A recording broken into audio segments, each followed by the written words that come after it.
Bonjour, c'est Il Pastore. Pour cette vidéo, nous n'allons pas continuer à étudier entre guillemets la tour de garde, mais réveillez-vous, l'autre périodique de la Watchtower, c'est-à-dire des témoins de Jéhovah. Pour la tour de garde du mois d'octobre 2021, cela viendra plus tard. Mais en attendant, nous allons regarder un petit peu le Réveillez-vous numéro 3 de 2020, parce que rien que le titre déjà pourrait faire sourire, un peu d'humour ne fait pas de mal. Y a-t-il un remède contre les préjugés? C'est le titre du Réveillez-vous numéro 3 de 2020. Alors évidemment, rien que le titre m'a fait bien rigoler, parce que pour ce qui est des préjugés, vous trouvez beaucoup de cela dans beaucoup de numéros de la tour de garde. Je vous invite à regarder la vidéo numéro 50 de cette liste de lecture sur la religion, et vous pourrez regarder dedans, donc dans cette vidéo, et en fait vous faire une idée de toute façon par vous-même, en téléchargeant vous-même sur le site des témoins de Jéhovah, la tour de garde de l'époque, et vous verrez par vous-même ce qu'il en est du regard de la Watchtower sur les religions. Donc, les préjugés. Êtes-vous infecté? Petit extrait, page 3, du Réveillez-vous, numéro 3 de 2020.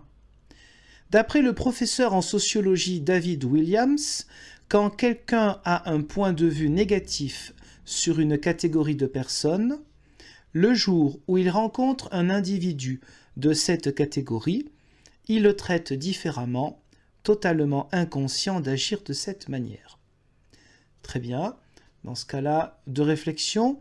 La première, il faut s'appliquer à soi-même ce qu'on demande aux autres. Quand on passe son temps à casser du sucre sur les fausses religions, en montrant les ecclésiastiques toujours de manière hypocrite ou colérique, violente, etc. J'en passe et des meilleurs. Deuxièmement, quand on met en exergue un professeur, cela signifie que c'est quelqu'un qui a fait des études supérieures. Dans ce cas-là, il ne faut pas inciter ses propres membres à éviter de faire des études supérieures. Voilà, il faut être logique. Quand on cite quelqu'un qui a fait des études supérieures et qui peut-être n'est pas témoin de Jéhovah, on ne dit pas aux témoins de Jéhovah, eh bien vous, méfiez-vous, parce que vous pourrez croiser des gens qui ont un mode de vie qui n'est pas acceptable. Il y a des gens qui sont athées dans les universités. Donc voilà, peut-être il faudrait vérifier si ce monsieur est athée ou pas. Est-ce que cela changera la donne sur ce qu'il dit? Dans tous les cas, la contradiction est toujours présente quand il s'agit de faire des citations. Un peu plus loin à la page 5. Dieu s'intéresse à la personne intérieure, pas à l'apparence. Un homme voit ce qui est visible, mais Jéhovah, lui, voit ce qu'il y a dans le cœur. 1 Samuel 16,7. Alors pourquoi cette citation? Parce que juste en dessous, il y a marqué avec une astérisque « Jéhovah est le nom de Dieu révélé dans la Bible ». Alors pour rappel et pour... désolé pour les répétitions, la vocalisation, c'est-à-dire les voyelles dans le texte hébreu, date du XIe siècle de notre ère. Donc avant le XIe siècle, il est impossible de savoir si le tétragramme, c'est-à-dire les 4 lettres du nom divin qui ne se prononcent pas dans la religion juive, c'est Jéhovah, Yehovah, Yahweh, Yahvé. On ne le sait pas. Mais évidemment, les témoins de Jéhovah, eux, ils savent. Du moins, la Watchtower, elle le sait. Et c'est une manière, bien sûr, de faire ses intéressants, être différent des autres. Voilà. Parce que le tétragramme, à l'origine, n'a pas de voyelles, donc on peut avoir plusieurs idées pour la prononciation. Et ça ne change rien qu'il y ait eu des Bibles en français et dans d'autres langues qui utilisent le nom de Jéhovah jusqu'au début du XXe siècle, puisque justement la recherche exégétique, qui n'est pas forcément l'apanage de la Watchtower, eh bien, s'est poursuivie depuis le début du XXe siècle, et donc la quasi-totalité, sauf celle des témoins de Jéhovah, des traductions bibliques traduites soit par Yahvé, Yahweh, ou sans donner justement les voyelles pour respecter justement le nom de Dieu. Donc dire Jéhovah, paf, c'est le nom de Dieu. Rappelons aussi que dans le Nouveau Testament, si c'était si important cette vocalisation Jéhovah, eh bien en grec, ils auraient transcrit en grec Jéhovah pour qu'on entende bien ce son-là. Or, ce n'est pas le cas du tout dans le Nouveau Testament. Dans le Nouveau Testament, la plupart du temps, on parle de Kyrios, c'est-à-dire le Seigneur. Si ce nom-là, Jéhovah, était le vrai, et si important pour les premiers chrétiens qui étaient tout de même juifs, eh bien, ils auraient, même en écrivant en grec les évangiles et les autres passages du Nouveau Testament, ils auraient transcrit et non pas traduit le nom divin en grec. Or, en mettant théos, qui veut dire Dieu en grec, et non pas Jéhovah, mais Dieu, ou en mettant Kyrios, qu'on traduit par le Seigneur, ils n'ont pas transcrit Jéhovah. Donc ça montre bien que ce n'était pas du tout important pour eux, et pourtant ils étaient bien juifs, les premiers chrétiens. Donc ça c'est une affirmation pour se distancier, pour marquer, la séparation typique d'une secte, la séparation de tous les autres, et pour dénigrer bien sûr les autres. Alors, dans le Réveillez-vous, il y a beaucoup de publicité pour leur site internet. Alors, nous allons y faire un petit tour. Donc, dans ce numéro contre les préjugés, tout en bas de la page 5, publicité, ils ont vaincu la haine. Qu'est-ce qui a aidé un arabe et un juif à se débarrasser de leurs préjugés? Regardez la vidéo « Quand l'amour fidèle vaincra-t-il la haine ?» Tapez ce titre sur jw.org. Ce que je vous propose, c'est de le regarder, entre guillemets, ensemble. Moi, je l'ai téléchargé, je ne l'ai pas encore regardé, donc je vais quand même prendre quelques notes et écrire là-dessus, mais juste après, eh bien, je vous dirai quelques idées sur cette vidéo que je n'ai pas encore regardée. Je n'ai pas eu une enfance facile. On peut même dire qu'elle a été plutôt difficile. Je me suis toujours demandé pourquoi on ne peut pas tous être libres. C'était un rêve pour moi. Je n'avais pas le droit d'exprimer mon opinion ou d'aller où je voulais. Les Juifs, eux, avaient le droit, mais moi pas, parce que j'étais arabe. Cette injustice, toute cette animosité, ça me mettait en colère. Alors j'ai eu envie d'agir, de faire quelque chose pour chasser les Juifs de notre territoire. Je me suis retrouvé à la tête d'un groupe qui luttait contre l'occupation. Ça m'a valu 4 ans de prison, de 1985 à 1989. Pourquoi? Je n'arrêtais pas de me poser cette question. Pourquoi? Pourquoi? Puis il s'est passé quelque chose qui a changé ma vie. On m'a offert un abonnement à la revue La Tour de Garde. J'y ai découvert ce que j'avais cherché toute ma vie. La paix, la sécurité, le bonheur et la satisfaction. Ces choses me manquaient depuis mon enfance, mais je les ai trouvées grâce à la vérité. Rien n'arrêtera les massacres sur la terre, rien si ce n'est le royaume. J'entretiens une relation étroite avec Jéhovah et je m'accroche à ce que j'ai appris. C'est ce qui m'a fait changer.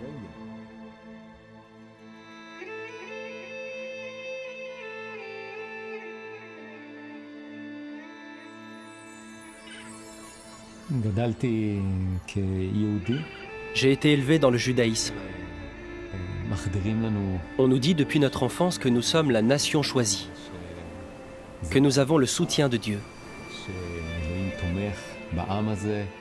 Là où je vivais, j'étais entouré de gens qui détestaient les Arabes.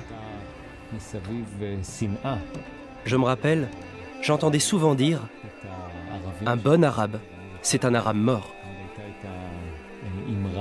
Beaucoup disaient « Si quelqu'un vient vous tuer, tuez-le d'abord ». Ils prétendaient que c'était une citation de la Bible.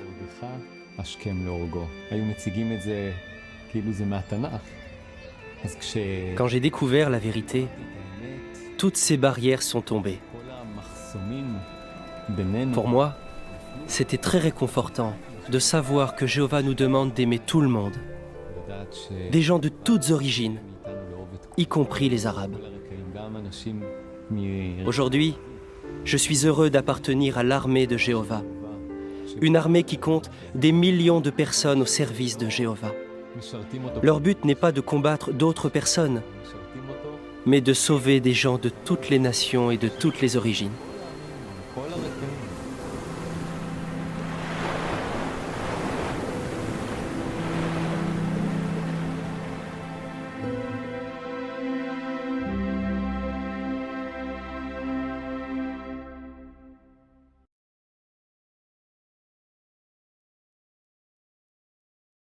Voilà, donc je viens de visionner cette vidéo et vous, entre guillemets, en même temps.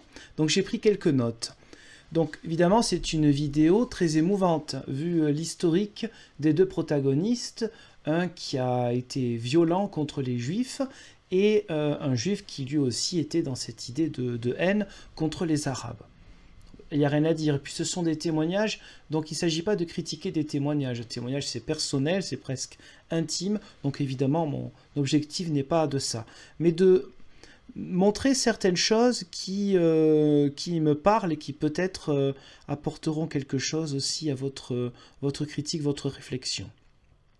Donc nous avons de l'émotion, nous avons deux conversions, nous avons la vérité qui revient toujours. C'est-à-dire que ces témoignages-là et ce qu'on lit dans La Tour de Garde ou dans Réveillez-vous, c'est presque comme du copier-coller, exactement la même chose que l'on peut entendre, comme que l'on peut lire. Alors, nous avons entendu du monsieur qui est d'origine juive, l'armée de Jéhovah peut donc sauver les hommes de toutes les nations et de toutes origines. Parce que bien sûr, le thème de cette vidéo, c'est cette joie de voir des gens qui avant se détestaient, qui se retrouvent ensemble chez les témoins de Jéhovah. Alors, tout à fait, cependant, là où il y a une différence, là je ne vais pas parler forcément que de l'aspect sectaire, mais du côté différence fondamentale avec la foi chrétienne. Pour la foi chrétienne, ce n'est pas l'Église qui va sauver les hommes de toutes nations et de toutes origines. Par exemple, ce n'est pas l'Église protestante qui sauve les gens, c'est Jésus le Christ. Mais Jésus le Christ a besoin de disciples pour annoncer un salut. Et bien sûr, ce salut, ce n'est pas le retour d'un paradis perdu, contrairement à la première déjà citation d'Ésaïe. On va y revenir, les citations bibliques. Donc d'abord, une différence, c'est qui sauve. Est-ce un groupe ou est-ce Jésus le Christ? Là, nous avons une différence fondamentale, et quand je dis nous, je parle du christianisme en général. Donc cette notion de vérité, c'est trouver la vérité dans les publications des témoins de Jéhovah. Pour un chrétien, trouver la vérité, c'est trouver Jésus le Christ. Le christianisme, bien sûr, a sa théologie, un tronc commun, des différences selon les grandes familles chrétiennes, mais la vérité, c'est Jésus le Christ lui-même, au-delà de la question des dogmes de la Trinité ou d'autres choses encore.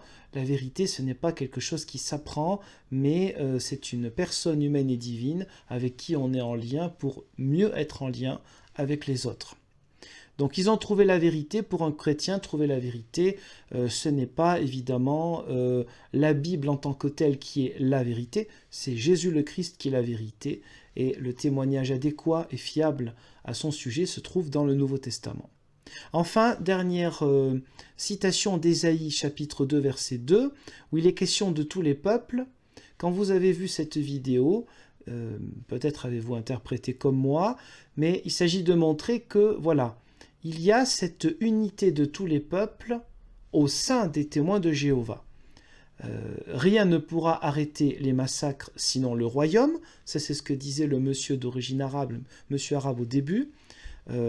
Historiquement, quand il y a des massacres, il y a parfois la paix qui est signée quand même. C'est des choses qui peuvent arriver. Mais c'est sa foi, c'est sa croyance. Mais pour ce qui est de la citation d'Ésaïe, c'est complètement détourné. Parce qu'effectivement, Ésaïe parle de la fin des temps. Qu'est-ce qui nous prouve que c'est maintenant déjà, premièrement.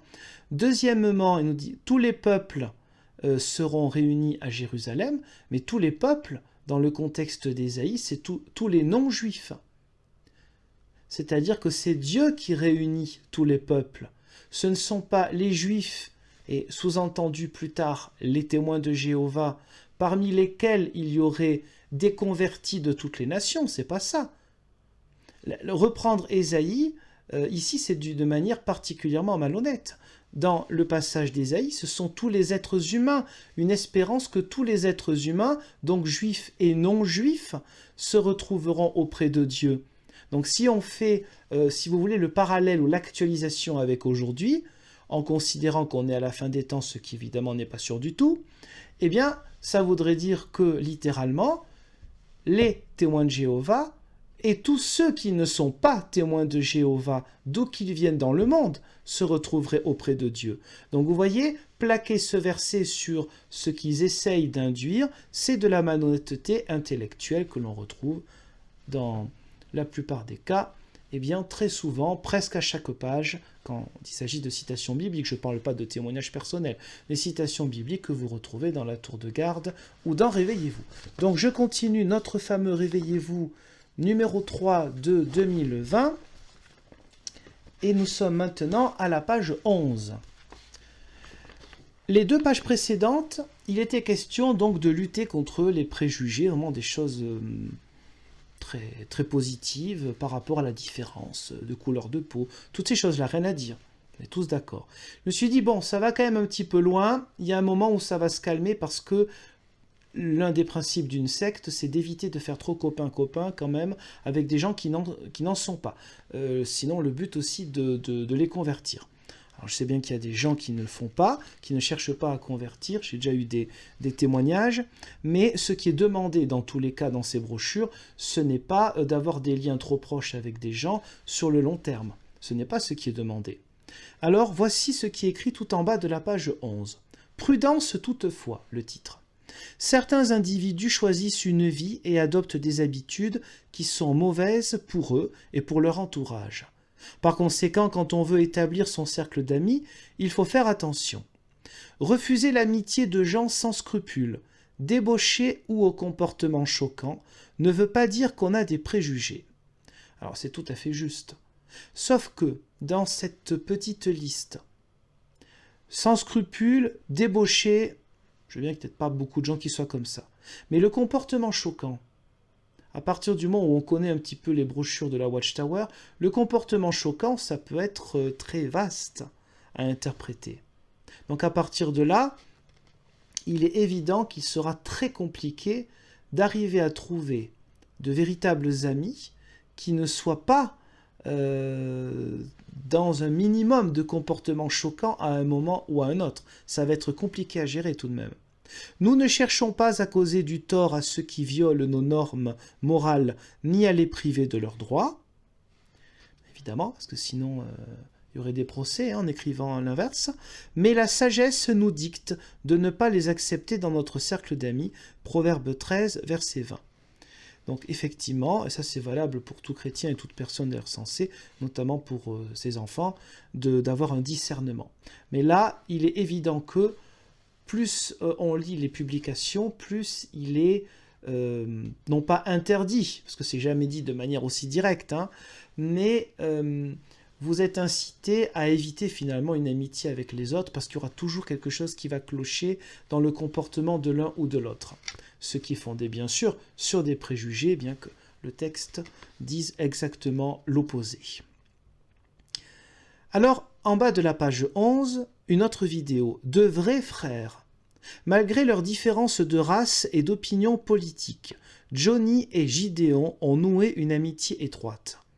Regardez la vidéo Johnny et Gideon, avant ennemis, aujourd'hui frères. Tapez ce titre sur jw.org.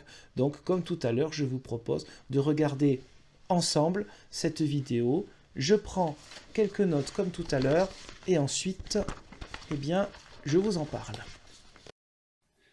Dans certains endroits du monde, nos frères et sœurs souffrent tous les jours de discrimination. C'est ce qui s'est passé en Afrique du Sud pendant l'apartheid. Le mot apartheid signifie littéralement séparation.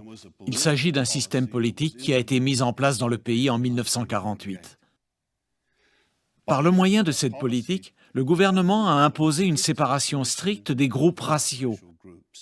Par exemple, les établissements ouverts au public, comme les banques et les bureaux de poste, avaient des zones séparées pour les blancs et les non-blancs, tandis que les cinémas et les restaurants étaient exclusivement réservés aux blancs.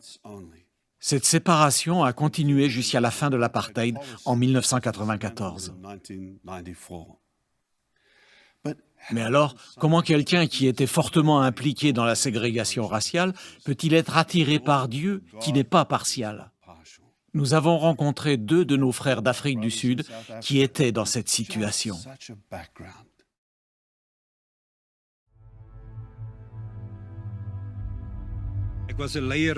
J'étais un des responsables d'une organisation d'extrême droite qui défendait activement l'apartheid dans les années 80.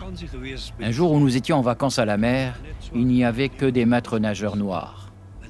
J'ai dit à mes amis, je préférerais me noyer plutôt qu'un noir vienne me sauver.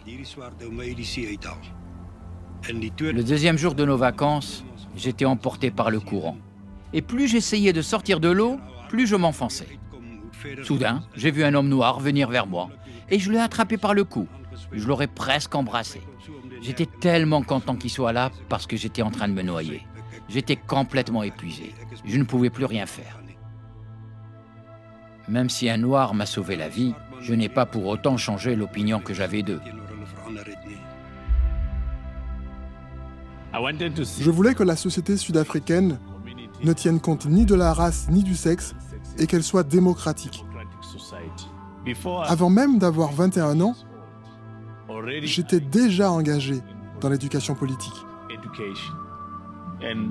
Je suis devenu un responsable du mouvement démocratique de masse. Pour la première fois, les Sud-Africains allaient apprendre à voter. On a su que les témoins de Jéhovah organisaient des offices religieux dans notre quartier. On leur a demandé, est-ce qu'on peut venir apprendre aux gens de votre communauté à voter? Ils nous ont expliqué que nous ne serions pas autorisés à donner cette formation dans leurs locaux. Les plus agressifs de notre groupe ont alors voulu brûler leur lieu de culte.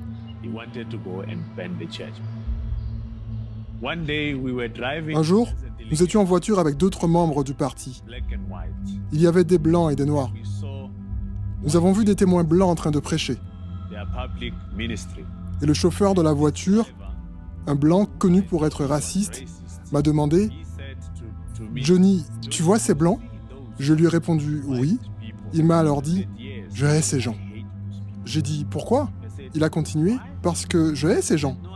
Alors j'ai répliqué « Si toi qui es blanc tu les hais, c'est qu'ils doivent être des gens bien ».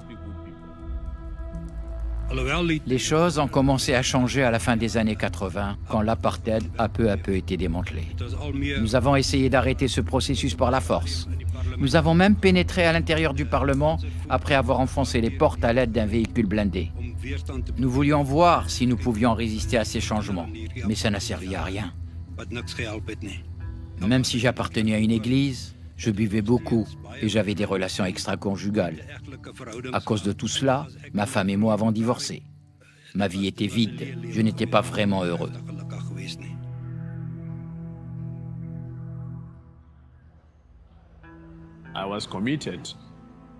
J'étais dévoué à cette cause révolutionnaire. Je m'absentais de la maison pendant des semaines. Les réunions politiques, ce ne sont que des débats. Durant ces meetings, on ne faisait que débattre. Et quand je rentrais chez moi, je me retrouvais à débattre avec ma femme sur n'importe quoi. J'ai changé de poste et j'ai vu un livre sur le bureau d'un collègue.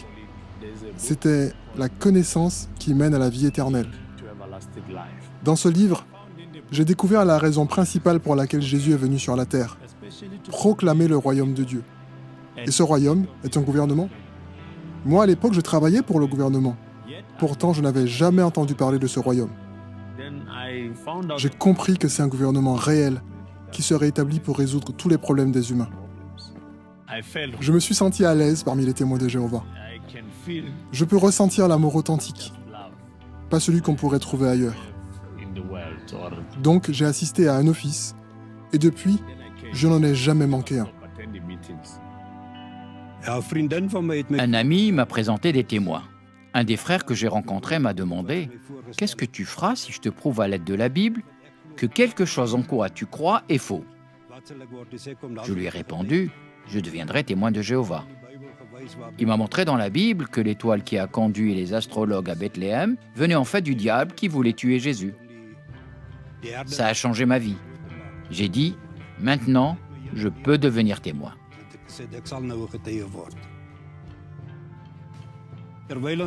Quand je suis allé à la salle du royaume, j'ai remarqué qu'il y avait beaucoup de personnes noires. Ça m'a fait drôle. Mais plus j'assistais aux réunions, plus j'apprenais que pour Jéhovah, la partialité n'existe pas. On est tous égaux. Nous avons peu à peu compris que c'est de cette façon qu'il fallait voir les choses.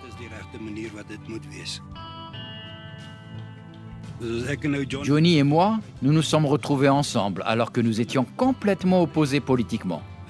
Avant, nous aurions voulu nous entretuer, mais maintenant, nous nous aimons, nous nous sommes pardonnés.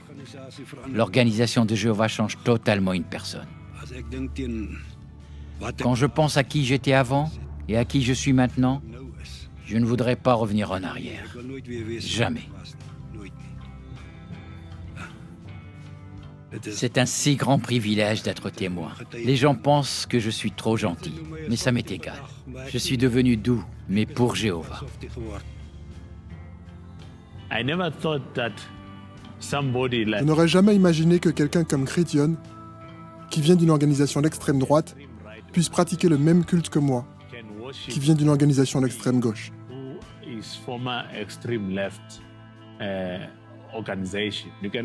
On pense forcément au verset d'Isaïe, qui dit que le loup et le lion mangeront de la paille, et le garçon jouera sur le trou d'un cobra. La transformation de notre personnalité nous a amenés à devenir de véritables frères.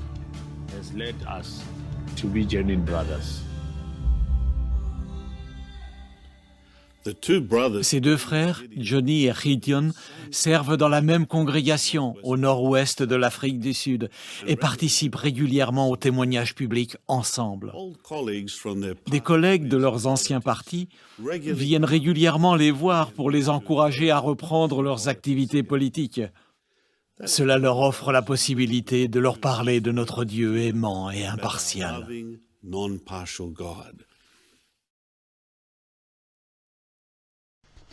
Voilà, donc quelques notes sur cette deuxième vidéo. Donc d'abord, bien sûr, encore une fois, beaucoup d'émotions vu la thématique. La question des discriminations, le monsieur du départ, donc, que l'on voit donc avec le globe terrestre derrière, nous parle de la fin de l'apartheid. J'imagine bien sûr d'une manière positive. C'est encore la preuve que les choses peuvent bouger sans que ce soit la fin du monde. Puisque la fin de l'apartheid en 1994 n'a pas été réalisée par la fin du monde, on le saurait maintenant. Bon, donc c'est une preuve que les êtres humains peuvent avoir aussi un certain pouvoir sur les événements et de manière positive. Ça va à l'encontre même de la, entre guillemets, théologie du jéhovisme. Sur la question de l'engagement politique, il est évident que vous avez donc le monsieur blanc donc, qui vient de loin, et le noir aussi. Sauf que on met cela un peu de la même manière, comme si l'engagement politique du monsieur donc noir était aussi grave que le racisme d'extrême droite de ce monsieur blanc. En fait, qu'est-ce qu'il nous dit au bout d'un moment? Le monsieur noir, il nous dit qu'il était dans un mouvement révolutionnaire. Mais juste après, il dit, la politique, ce ne sont que des débats. Il commençait à débattre de tout avec sa femme, nous dit-il. Donc, si c'était un mouvement révolutionnaire et qu'il n'y avait que des débats, on imagine que ce n'était pas forcément si armé que ça. Quand il n'y a que des débats, ça ne veut pas dire qu'on prépare les armes pour un assaut ou pour un attentat. Donc, le mot révolutionnaire, à voir comment on peut l'entendre. Ou si c'est après coup son interprétation étant devenu témoin de Jéhovah sur ce qu'il vivait avant, qu'il le voit comme révolutionnaire. Mais s'il n'y avait que des débats, était-ce un mouvement si dangereux que cela? Un mouvement qui prônait la réconciliation pourtant, dit-il. Donc on voit que comme toujours, à partir du moment où il y a un engagement politique même positif, eh bien non, c'est Dieu seul qui fait l'unité entre les gens, qui fait qu'il n'y a plus de discrimination, enfin Dieu seul, leur fameux Jéhovah. Le gouvernement, le royaume de Dieu est un gouvernement, nous dit ce monsieur, c'est son témoignage, c'est exactement bien sûr ce que disent les publications du jéhovisme. Il évoque le livre « La connaissance qui mène à la vérité », donc moi j'ai travaillé un petit peu sur ce bouquin, que vous retrouvez dans cette même liste de lecture, Documents des témoins de Jéhovah, 1995-2021. Si vous ne l'avez pas fait, vous pouvez regarder ces vidéos qui évoquent chaque chapitre ou quasiment tous les chapitres de ces bouquins pour montrer comment bibliquement c'est une récupération quasiment toujours hors contexte. Vous avez aussi le monsieur blanc qui évoque le fait qu'il a été convaincu quand les témoins de Jéhovah lui ont expliqué que l'étoile qui guide les astrologues, eh bien, c'était en fait le diable qui voulait tuer Jésus. Bon, ça fait partie de ces marques de séparation avec le christianisme pour montrer que, nous avons compris, déjà, et deuxièmement, tous les autres se sont plantés. Ça fait partie un petit peu comme ça d'une recherche d'identité qui, bien sûr, dénigre toujours les autres. Cette interprétation, quoi qu'on en pense, c'est toujours pas le problème. Le problème, c'est de dire nous avons compris et les autres n'ont rien compris. C'est bien ça le problème. Alors, l'organisation de Jéhovah change totalement une personne.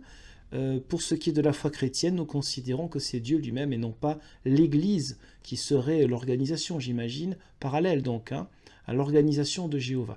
Nous avons donc là un mélange entre Dieu et une structure qui est la marque au minimum d'un mouvement sectaire ou, plus grave encore, véritablement d'une secte.